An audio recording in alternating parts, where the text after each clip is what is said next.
ये खबर KR मंगलम university द्वारा प्रस्तुत की गई है।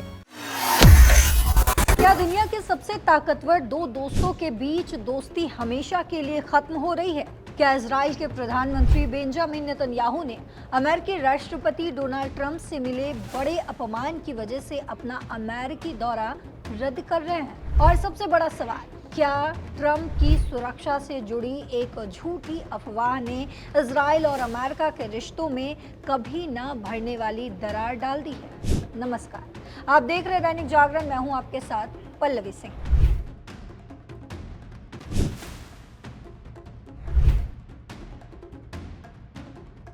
जरा सोचिए, जिस इजराइल को अमेरिका का सबसे पक्का और अटूट जोड़ीदार माना जाता था, आज उसी इजराइल के प्रधानमंत्री को व्हाइट हाउस से भाव तक नहीं मिल रहा है। जी हाँ, अंतर्राष्ट्रीय राजनीति के गलियारे से एक ऐसी खबर सामने आई है जिसने पूरी दुनिया को चौंका दिया है। इजराइल के प्रधानमंत्री बेंजामिन नेतन्याहू ने अगले हफ्ते होने वाले अपने बहुत ही महत्वपूर्ण अमेरिकी दौरे को अचानक रद्द कर दिया है।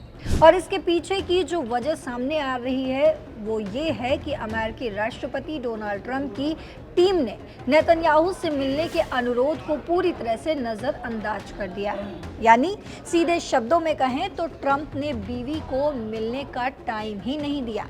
एक्सियोस की एक रिपोर्ट के मुताबिक बेंजामिन नेतन्याहू हर हाल में डोनाल्ड ट्रंप से मुलाकात करना चाहते थे, लेकिन व्हाइट हाउस के अधिकारियों का कहना है कि राष्ट्रपति के पूरे कार्यक्रम में इस मुलाकात को कभी शामिल ही नहीं किया गया था।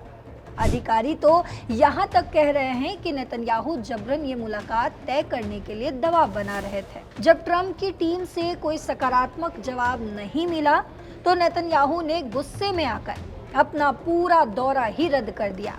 और ये सब कुछ ऐसे समय में हो रहा है जब दोनों नेताओं के बीच हितों का टकराव और दूरियां लगातार बढ़ती जा रही हैं। आपको याद दिला दूं कि ये वही दो नेता हैं जिन्होंने एक समय पर मिलकर ईरान के खिलाफ खुलकर मोर्चा संभाला था, लेकिन आज इनके बीच बातचीत तक बंद होने की नौबत आ गई है। इस भयंकर तल्खी की शुरुआत कुछ दिन पहले हुई जब नेतन्याहू ने फॉक्स न्यूज के एक इंटरव्यू में ट्रंप की नीतियों के खुलेआम आलोचना कर दी थी। दरअसल ट्रंप तुर्की के दौरे पर जाने वाले थे और अमेरिका वहां तुर्की को आधुनिक F-35 लड़ाकू विमान बेचने की योजना बना रहा था। नेतन्याहू ने टीवी पर आकर इस फैसले का विरोध किया, जिससे डोनाल्ड ट्रंप बुरी तरह से भड़क गए। व्हाइट हाउस के सूत्रों का कहना है कि ट्रंप को लगा कि नेतन्याहू को अमेरिका के अंदरूनी फैसले और रक्षा सौदे पर बोलने का कोई अधिकार नहीं है। तनाव तब और ज्यादा बढ़ गया जब ट्रंप तुर्की में थे। उस दौरान इजराइल की खुफिया एजेंसी ने वॉशिंगटन को एक इनपुट दिया कि तुर्की के अंकारा में ट्रंप की हत्या की कोई ईरानी साजिश रची जा रही है। इस इनपुट के बाद हड़कंप मच गया और सीक्रेट सर्विस को आनन फानन में ट्रंप की सुरक्षा बढ़ाते हुए उनके विमान तक को बदलना पड़ा। लेकिन बाद में जब अमेरिका और तुर्की की सुरक्षा एजेंसियों ने इसकी गहराई से जांच की तो पता चला कि ये जानकारी बिल्कुल ही खोखली थी। अमेरिकी अधिकारियों ने तंज कसते हुए कहा कि ये कोई ठोस प्लान नहीं बल्कि महज एक ख़याली पुलाव था। इस घटना के बाद अमेरिका को लगा कि इजराइल ने जानबूझकर उन्हें गुमराह किया है, जिसने आग में घी डालने का काम किया।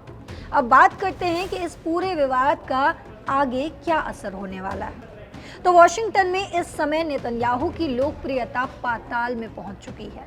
खुद अमेरिका के उपराष्ट्रपति JD वेंस ने एक मशहूर पॉडकास्ट में नेतन्याहू सरकार पर गंभीर आरोप लगाए हैं।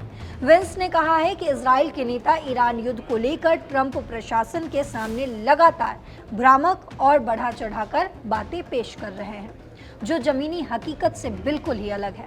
उन्होंने साफ शब्दों में कहा कि नेतन्याहू सरकार जानबूझकर युद्ध को लंबा खींचना चाहती है ताकि वे अमेरिका की ईरान नीति को अपने हिसाब से चला सके। और इतना ही नहीं, इजराइल के लिए अमेरिकी संसद यानी कि हाउस ऑफ रिप्रेजेंटेटिव्स से भी बहुत बुरी खबर आई। इस हफ्ते 103 डेमोक्रेट सांसदों ने एक सुर में नेतन्याहू सरकार की कड़ी निंदा की है कि इजराइल को मिलने वाली $3 अरब की भारी भरकम अमेरिकी सैन्य मदद में कटौती करने के पक्ष में वोट डाल दिया है।